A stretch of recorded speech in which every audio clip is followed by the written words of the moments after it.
My friend always says, oops, I left my wallet at home, whenever we go out, expecting me to foot the bill. It bothers me that my husband had an idea. So I invited her out, pretending I forgot to buy something. We left the place, and now we're trying out our plan. I hope it works. My name's Addison, and I'm 34 years old. I work part-time while my husband Johnny brings in a good income. Our little family, including our 4-year-old son Cliff, lives comfortably. We recently upgraded from an apartment to a house after saving up some money. That's when I met Susanna, a fellow mom in the neighborhood. She's raising her husband's stepchild, which I found intriguing. Eager to befriend her, I soon realized that Susanna had quite the personality. Despite not knowing her well, we welcomed her into our lives. Today, after my son's gym class, I decided to join in, hoping to integrate into the community. It went well, and I made friends with other local moms who invited me for lunch.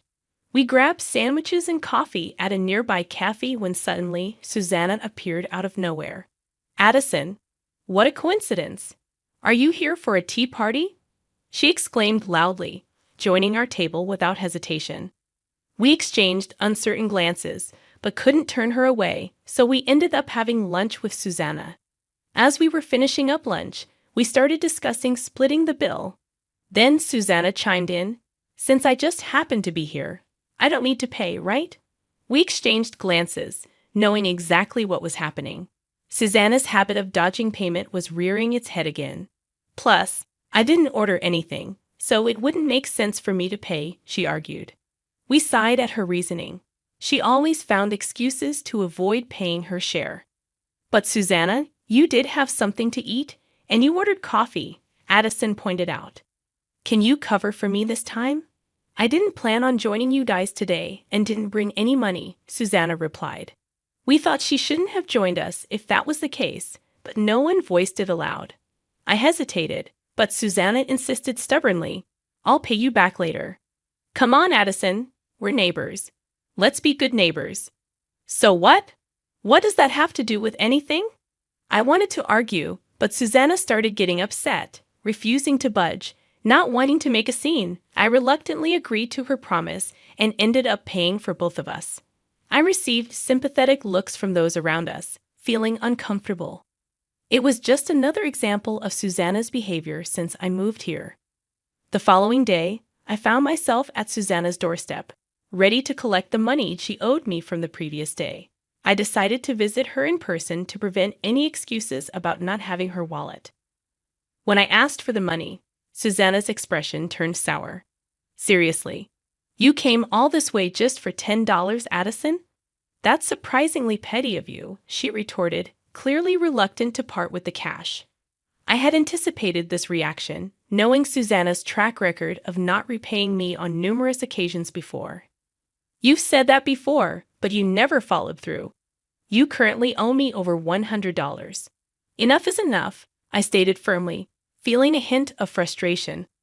Susanna's frown deepened, and she glared at me like a stubborn child. However, I was determined not to back down. Today, Susanna's behavior was quite troublesome.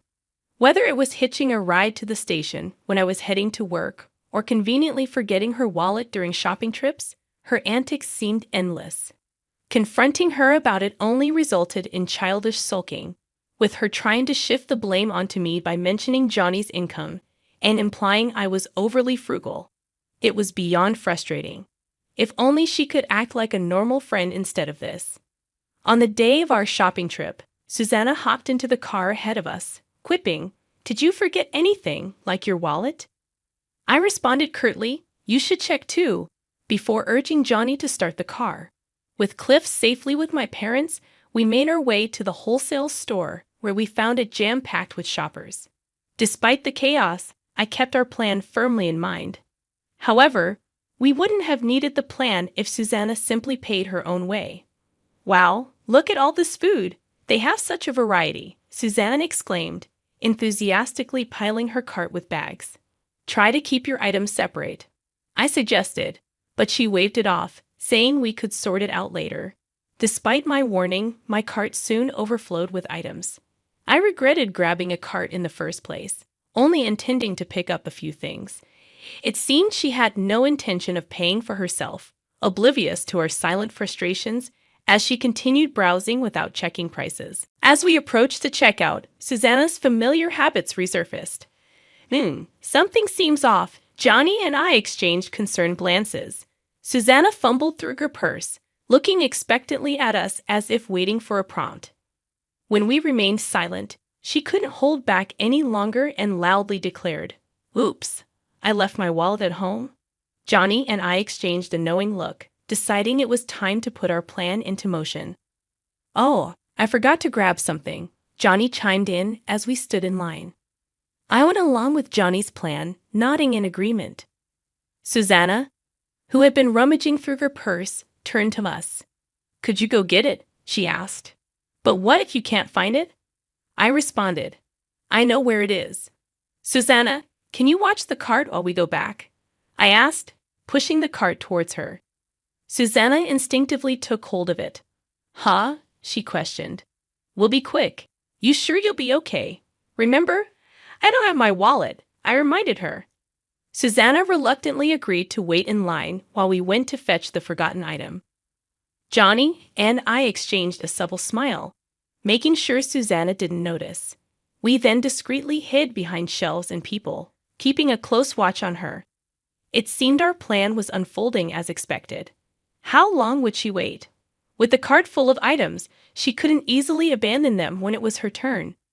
Suppressing a mischievous chuckle, we remembered how Susanna always relied on my wallet. There were instances when she would make excuses to leave early if I refused to pay. Recalling this, Johnny suggested we turn the tables on her. However, we had agreed that if Susanna made any attempt to pay, we would let it slide this time. But true to form, the moment she reached the checkout, she announced she'd left her wallet behind, seemingly banking on us to foot the bill. It was a predictable move, especially considering her lingering resentment over the last lunch money. Sensing that we weren't returning, Susanna began to look around nervously, staying in line, perhaps contemplating her next move if we did come back. As the line advanced, Johnny and I decided to proceed with the next step of our plan. "Sorry, Susanna, but my mom just called with an urgent matter. You know she's looking after the kids and can't leave the house, so we need to head back home," I informed Susanna over the phone. Susanna's voice betrayed her shock and panic. Wait. What about paying? I forgot my wallet too." "Please hurry back and pay before you leave. Nowadays, you can pay with your phone, right? Figure something out. And most of the shopping is yours anyway. If you don't want to pay for a few items, just remove them from the cart. It should be quick since we only picked up 2 or 3 things." Susanna's voice grew increasingly irritated. "I don't have any means to pay. Come back now, or at least leave Johnny here," Johnny interjected, taking my phone with an exasperated tone. "I need to help with the heavy lifting." "Sorry, but you'll have to take a cab back. It's urgent. Or maybe get your husband Phil to pick you up."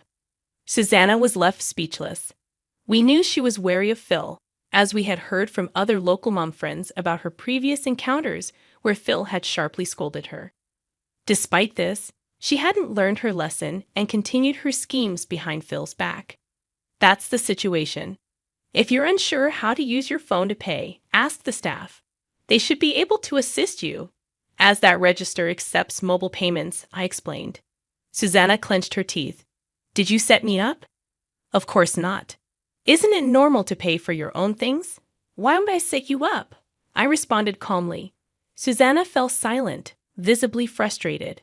We ended the call with her and drove off, imagining Susanna causing a scene at the register, sharing a laugh. The following day, Susanna showed up at my doorstep, clearly still upset about what happened the day before. After enduring several rounds of persistent doorbell ringing, I reluctantly answered.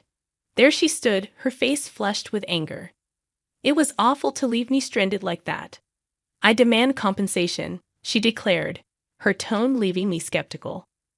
As she launched into a tirade about the events of the previous day, claiming she had panicked and insisting I owed her double the amount, I couldn't help but raise an eyebrow at her demand. "Did you even pay for our items?" she questioned angrily, seemingly oblivious to the absurdity of her own words. Why would I pay for your shopping? I responded incredulously, causing Susanna's fury to intensify. You only covered your own purchases. Why the sudden anger? I feigned innocence, but Susanna's frustration reached a boiling point. Being left behind was deeply upsetting. It caused me emotional distress.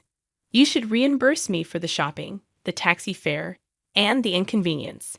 After all, you invited me to join you, she insisted, twisting the story to suit her narrative, frowning at her unreasonable demands, especially her attempt to shift blame onto us by portraying herself as an innocent victim. I couldn't help but feel absurd for even entertaining this conversation. Susanna's audacity left me astounded. Unfazed by my reaction, Susanna issued a threat. If you refuse to pay, I'll spread rumors about you to the neighbors. Think about the consequences for your fancy house. Pay up if you want to avoid that. Confronted with Susanna's unreasonable ultimatum, I realized it was time to reassess our relationship. Just then, a familiar voice broke the tension. At the sound of it, Susanna's face drained of color, and she swiftly turned around. There stood Johnny and Phil, engaged in conversation as they strolled together. What's going on? Phil inquired, sensing the tension in the air. Oh, it's about yesterday, Johnny began, shooting Susanna a meaningful glance. When I mentioned that, he trailed off, leaving Phil curious. Johnny proceeded to recount the events of their trip to the wholesale store with Susanna and how they had to leave abruptly due to an unforeseen circumstance. Unfortunately, we didn't manage to buy anything in the end, Johnny concluded, sharing a chuckle with Phil. That's too bad. Phil remarked with a sympathetic smile, unaware of the tension that had transpired. Turning to Susanna, Phil questioned her. What's your side of the story? Suddenly stripped of her previous assertiveness, Susanna stumbled over her words, attempting to formulate a response. Sensing her discomfort, I decided to fill Phil in on Susanna's demands from earlier, noting how deeply hurt she had seemed. I'm genuinely sorry, but asking for compensation and shopping money seems a bit excessive, I expressed, causing Susanna's face to pale. What do you mean? Susanna protested, her voice tinged with desperation. That's not how it is. But wasn't that the purpose of your visit today? Or was there another reason? Phil interjected, his tone curious yet perceptive. Caught off guard by Phil's directness, Susanna lapsed into an uneasy silence, her frustration palpable. Phil, sensing that something wasn't adding up, frowned in suspicion. Noticing Susanna's pleading gaze, she turned to me for support, but I remained silent. Next time, we won't leave you behind. Let's go shopping together again, all right? I suggested with a faint smile, attempting to diffuse the tension. Okay, Susanna replied hastily, her face drained of color as she hurriedly made her exit. Later, Phil confronted Susanna once more. This wasn't the first time such an incident had occurred, and his frustration was entirely justified. He had personally looked into Susanna's actions after receiving multiple complaints from other local moms, which only fueled his anger. Confronting Susanna about her exploitation of others, he discovered her misuse of household funds on luxury items, which had led to discussions of divorce. Desperate to salvage their marriage, Susanna pleaded with Phil, but he felt betrayed and ultimately decided to kick her out for the sake of their child. Eventually, they went through with the divorce proceedings, with Susanna returning to her family's home to assist with farming. With the troublesome influence of Susanna gone, the neighborhood regained its peace. Nevertheless, we maintained our friendship with Phil and continued to offer our support whenever needed.